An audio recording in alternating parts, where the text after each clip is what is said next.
Estamos voltando agora com o nosso segundo bloco da entrevista com os pilotos da equipe Eurofarma, Max Wilson e Ricardo Maurício.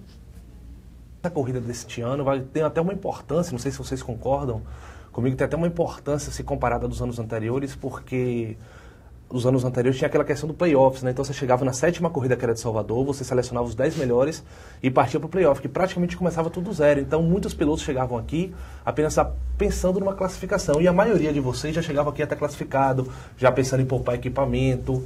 Desta vez não, a situação dos playoffs acabou, vale toda a pontuação conquistada ao longo do ano, vale para a classificação geral, para se decidir o campeão. Então dá para afirmar esse ao público que a etapa de Salvador ganhou ainda mais importância no calendário da Stock Car para esse ano? Eu acho que sim, acho que, como você falou, todas as etapas agora são extremamente importantes. E o que, Ricardo, só completando a parte da situação da chuva, normalmente quando se chove, o espetáculo para o público fica até um pouco mais interessante às vezes, porque na chuva a chance de você fazer uma ultrapassagem, esse tipo de coisa que é que o público quer ver, aumenta bastante.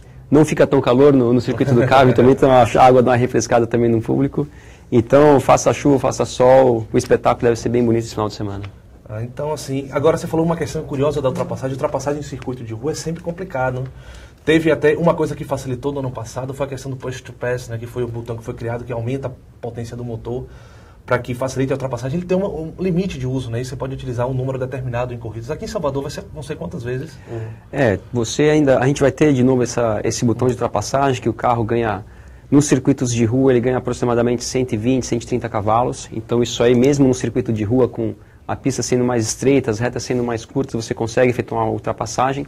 A quantidade de vezes que a gente vai poder usar esse final de semana ainda não foi determinada, é determinado normalmente no sábado, no final do dia, então, mas com certeza vai ter uma quantidade aí suficiente para ter muitas ultrapassagens durante o final de semana. Mas tem uma curiosidade do regulamento desse ano, né, que no ano passado, o push to pass era para ser utilizado ao longo da corrida, apenas para ultrapassagem. Esse ano parece que permitiram também para o treino de classificação, não é isso? Então, em Salvador, que é um circuito de rua que é tão complicado fazer ultrapassagem, a estratégia parece que vai passar a valer mais. O que é que seria melhor? Utilizar o push to pass na volta de classificatória para conseguir largar mais à frente, ou não, ou guardar todo esse push to pass para ser utilizado ao longo da corrida para você conseguir a ultrapassagem. Enfim, a questão da estratégia que vai ser utilizada, a estratégia somada classificação e corrida, vai ser mais determinante esse ano do que nos anos anteriores? Isso depende, né? Na verdade, nesse momento a gente não sabe porque a gente recebe tudo isso hoje no final do dia. Então, só hoje no final do dia a gente vai realmente saber quantos segundos a gente teria dessa borboleta, né? Dessa potência a mais no carro, na classificação, para ver se é válido a gente apertar na classificação ou não. Então, a gente faz uma medição ali de quantos décimos a gente ganharia, dependendo de quantos segundos ficariam liberados para a classificação, para saber se a gente vai usar na classificação ou só na corrida. Mas a depender do que seja permitido, a estratégia vai ser até mais determinante do que em anos anteriores, né? Não, com certeza. Assim, eu falei estratégia, me deu até uma curiosidade agora. Vocês são da mesma equipe, assim, competem juntos, são amigos. Mas na hora de definir uma estratégia, vocês discutem a mesma estratégia, um esconde a do outro? Como é que funciona? Tem aquela rivalidade ali entre vocês? Ou não? Vamos discutir juntos assim, em favor da equipe? Como é que funciona isso aí? Não, na verdade, essa competitividade a gente tem, mas graças a Deus é de uma maneira muito saudável. E ela fica muito mais reservada para a hora que a gente está na pista. Qualquer coisa, tudo praticamente fora da pista, a gente divide informações, divide estratégias também. E porque a gente entende que fazendo dessa maneira, eu tenho a minha experiência, o Ricardo tem a experiência dele, e a gente juntando essas duas experiências que não são poucas, a gente às vezes consegue se completar. Às vezes eu posso ter uma ideia de estratégia que pode ser melhor do que a dele e ele utilizar também, e vice-versa. Então acho que isso aí, tudo que a gente faz nos boxes ali, em termos de estratégia, em termos de acerto de carro, isso tudo é compartilhado entre nós dois.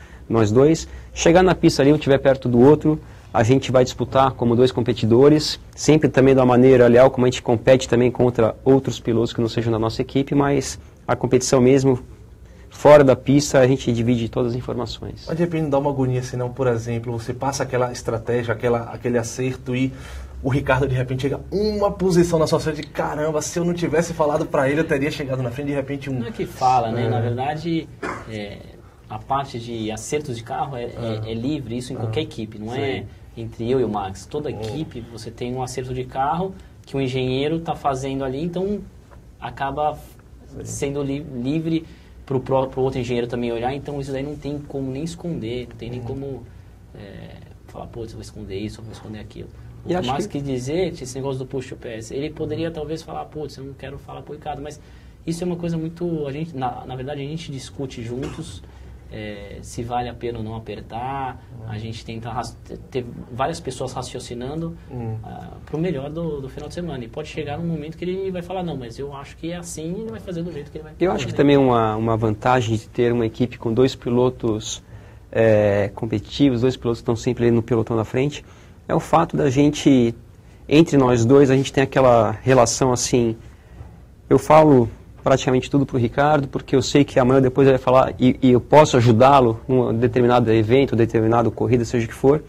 E eu sei também que uma hora ele vai falar, como já aconteceu nos últimos 3 anos e meio que a gente está junto aí, dele falar uma coisa que me ajuda também. Então a gente tem essa relação, seria diferente se tivesse só um piloto mais competitivo na equipe, outro piloto um pouco mais para trás, que daí esse piloto está sempre só dando informação e nunca recebendo. A gente tem essa troca aí e é sempre muito valorizada das duas partes. Então é uma espécie de companheirismo 10, rivalidade 0, mais ou menos por aí, né? Não há rivalidade, só ali na pista mesmo, na hora de dividir uma curva. Não quer vencer, né? Ele quer vencer, eu quero vencer, isso acontece, isso é natural. Mas também, se eu tiver uma corrida e meu carro tá, sei lá, tá deteriorando muito pneu, freio, o que for, e, pô, não vou ficar também amarrando ele, posso até amarrar um pouquinho mais os outros, mas não com a de equipe e tentar fazer com que os carros da Aerofarma estejam mais pra frente possível, né? Mas assim, você falou amarrar um pouquinho mais os outros, mas a rivalidade das equipes, como é que funciona a rivalidade de vocês com o pessoal da Red Bull? Depende, né? Nada. Com outras equipes, cada um quer vencer, cada um quer ganhar, que está defendendo o seu ali dentro de pista. Um ponto pode decidir o título. Existem sim, cada equipe é de uma maneira. Eu e o Max, a gente está aí no 4º ano indo juntos e está dando muito certo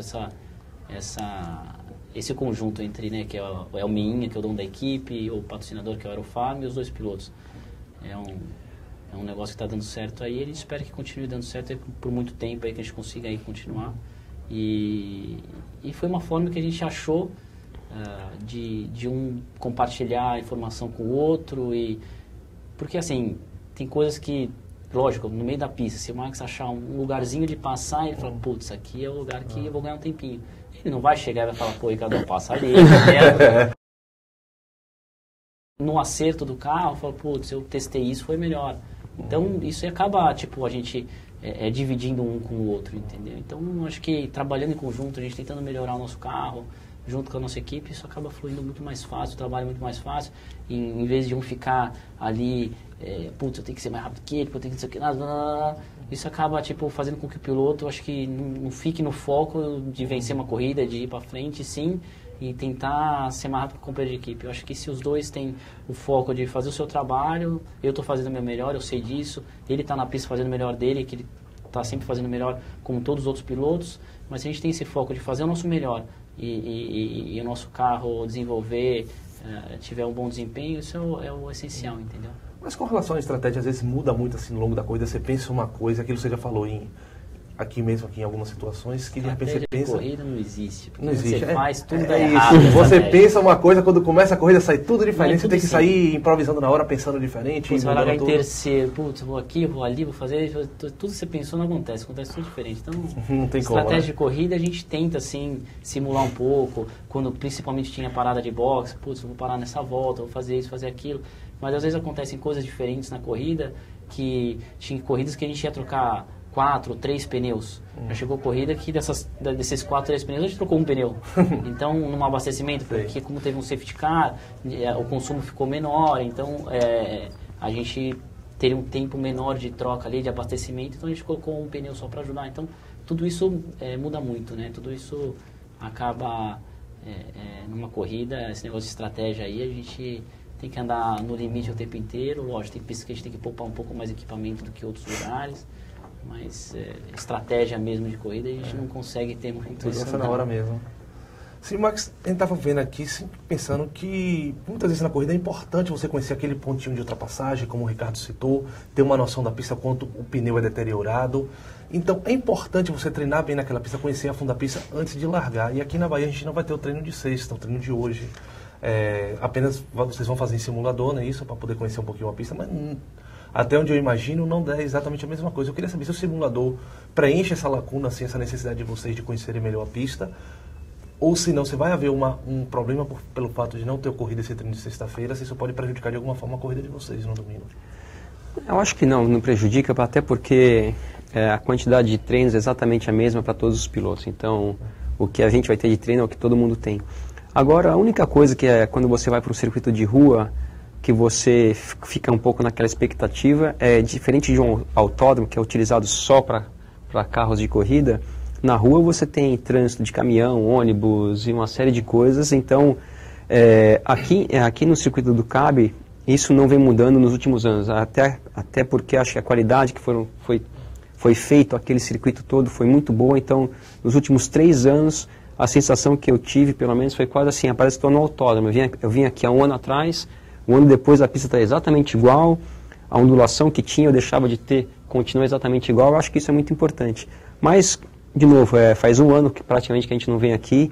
Eu imagino que a pista vai estar numa condição muito parecida com a do ano passado, mas só andando para ver. Em relação a essa parte de desgaste e tudo, por a gente ter um treino a menos, na verdade, que é o da sexta-feira, a gente costuma trabalhar muito com o histórico. A gente já está vendo aqui pelo 4º ano, o asfalto é o mesmo, o clima talvez seja até um pouco mais fresco do que nos últimos anos, então a gente já tem um bom histórico para trabalhar, para estudar bastante. Olha, como é que foi o desgaste de pneu, por exemplo, no circuito de Salvador, como é que foi as temperaturas, como é que foram as temperaturas e uma série de coisas. Então, já vendo o primeiro ano é o mais difícil, é uma série de dúvidas que a gente tem, mas depois já no 4º ano a gente tem bastante material para trabalhar e para ter uma informação para estar muito mais bem situado. Assim, vamos fazer agora o nosso segundo intervalo nesse bate-papo e daqui a pouco nós voltamos com os pilotos da Aeroforma, Max Wilson e Ricardo Maurício.